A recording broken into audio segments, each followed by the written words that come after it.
យណាបងប្អូនឈប់ស្ដាប់នាងខ្ញុំនិយាយសិនណាស្ដាប់សិនជិះសួរលពុកអ្នកម្ដាយលពូអ្នកមីងបងប្អូនស្ងៀមបងប្អូនស្ដាប់មេស៊ីសងណាចាមុខម្ហូបនេះពិតជាមានរសជាតិឆ្ងាញ់មែនតាមពិតទៅពាក្យចាស់តែនិយាយថាកុំមើងងាយតែសម្បកក្រៅចាកាលមុននាងខ្ញុំចេញវីដេអូនឹងម្ដងហើយនាងខ្ញុំយកគល់ស្លឹកគ្រៃដាក់ជាមួយនឹងរមៀតដាក់ជាមួយនឹងម្ទេសដាក់ជាមួយនឹងខ្ទឹមនាងខ្ញុំបុកវាឲ្យម៉ត់នាងខ្ញុំប្រឡាក់ជាមួយទឹកប្រឡាក់កូនកាត់នាងខ្ញុំហ្នឹងជាមួយនឹងប្រហិតថៃបុកវាឲ្យឆ្អិតក៏ប៉ុន្តែបងប្អូនថាដូចចាឥឡូវនេះនាងខ្ញុំឆ្នៃស្លឹកលាយជាមួយខ្ជាយបងប្អូនរសជាតិចាញ់ចាគល់ជាមួយនឹងរមៀតបងប្អូន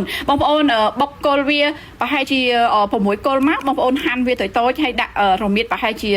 ប៉ិនកូនដៃ3មកហើយដាក់ខ្ទឹមដាក់ម្ទេសមកបងប្អូនដាក់ខ្ទឹមច្រើនតិចទៅដើម្បីវាឈ្ងុយហើយហូបខ្ទឹមច្រើនវាជួយសុខភាពបងប្អូនហើយបងប្អូនគិតតែមើលនៅពេលដែលបងប្អូនវាយប្រទេសចំណាយពេលយូរណាហើយជាប់ខ្លាញ់ច្រើនណាស់បងប្អូនក៏ប៉ុន្តែបើសិនជាបងប្អូនច្បាច់អញ្ចេះចាហើយចំណាយពេលវាធំតែបំផុតទេឆ្អិនហើយអត់ជាប់ខ្លាញ់ទេនិយាយមែនបងប្អូនស្ដាប់តាមនាងខ្ញុំបងប្អូនដែលយកទឹកប្រឡាក់ទៅចង់ធ្វើប្រហិតធ្វើតាមនាងខ្ញុំនិយាយមែនហើយបើសិនជាបងប្អូនលាយទឹកដោះគោខាប់ថែមកន្លះសភាអីនៅក្នុងនឹងដើម្បីមានជាតិស្ងុយរៀងផ្អែមជាប់ចិត្តបន្តិចបងប្អូនប្រើភ្លើង 50% បានហើយកុំបើកខ្លាំងចាវាអាចឆៅក្នុងខ្លោចក្រៅនិយាយមែនមុខម្ហូបមួយនេះបងប្អូនចាប់មើលពេលនាងខ្ញុំកាត់ខាងក្រៅវាឈ្ងុយហើយខាងក្នុងលឹងជូស៊ីមកវាអត់មានជាតិខ្លាញ់នៅជាប់មាត់យើងទេចាសាក់លបងបានហើយមិនបាច់យកស្លឹកទេស្លឹកចាញ់គល់ជាមួយនឹងរមៀតទេស្លឹកជាមួយខ្ជាយហ្នឹងដូចអត់សូវស៊ីជាងគល់ចាគល់រមៀតម្ទេសខ្ទឹមហើយថែមទឹកដោះគោខៅ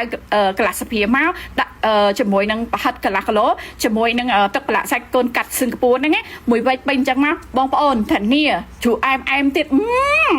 ហេហាមសើចណាបងប្អូនឈប់ស្ដាប់នាងខ្ញុំនិយាយសិនណាស្ដាប់សិន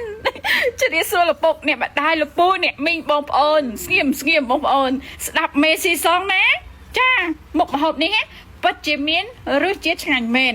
តាមពិតទៅពាក្យចាស់តែនិយាយថា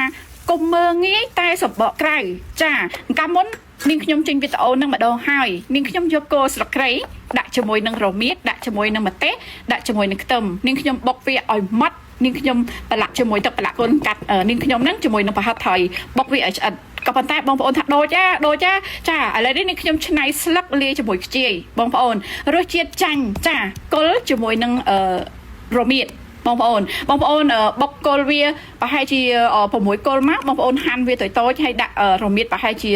ប៉ិនកូនដៃ3មកហើយដាក់ខ្ទឹមដាក់ម្ទេសមកបងប្អូនដាក់ខ្ទឹមច្រើនតិចទៅដើម្បីវាឈ្ងុយហើយហូបខ្ទឹមច្រើនវាជួយសុខភាពបងប្អូនហើយបងប្អូនគិតតែមើលនៅពេលដែលបងប្អូនវាយប្រទេសចំណាយពេលយូរណាហើយជាប់ខ្លាញ់ច្រើនណាស់បងប្អូនក៏ប៉ុន្តែបើសិនជាបងប្អូនច្បាច់អញ្ចេះចាហើយចំណាយពេលវាធំតែបំផុតទេឆ្អិនហើយអត់ជាប់ខ្លាញ់ទេនិយាយមែនបងប្អូនស្ដាប់តាមនាងខ្ញុំបងប្អូនដែលយកទឹកប្រឡាក់ទៅចង់ធ្វើប្រហិតធ្វើតាមនាងខ្ញុំនិយាយមែនហើយបើសិនជាបងប្អូនលាយទឹកដោះគោខាប់ថែមកន្លះសភាអីនៅក្នុងនឹងដើម្បីមានជាតិស្ងុយរៀងផ្អែមជាប់ចិត្តបន្តិចបងប្អូនប្រើភ្លើង 50% បានហើយកុំបើកខ្លាំងចាវាអាចឆៅក្នុង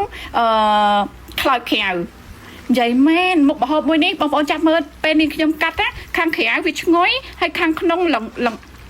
លឹងជូស៊ីមកវាអត់មានជាតិខ្លាញ់នៅជាប់មាត់យើងទេចាសាក់លបងបានហើយមិនបាច់យកស្លឹកទេស្លឹកចាញ់គល់ជាមួយនឹងរមៀតទេស្លឹកជាមួយខ្ជាយហ្នឹងដូចអត់សូវស៊ីជាងគល់ចាគល់រមៀតម្ទេសខ្ទឹមហើយថែមទឹកដោះគោខៅកន្លះសភាមកដាក់ជាមួយនឹងប្រហិតកន្លះគីឡូជាមួយនឹងទឹកប្រឡាក់សាច់កូនកាត់សិង្ហបុរីហ្នឹងមួយវែកពេញអញ្ចឹងមកបងប្អូនធានាជ្រូអែមទៀតហេ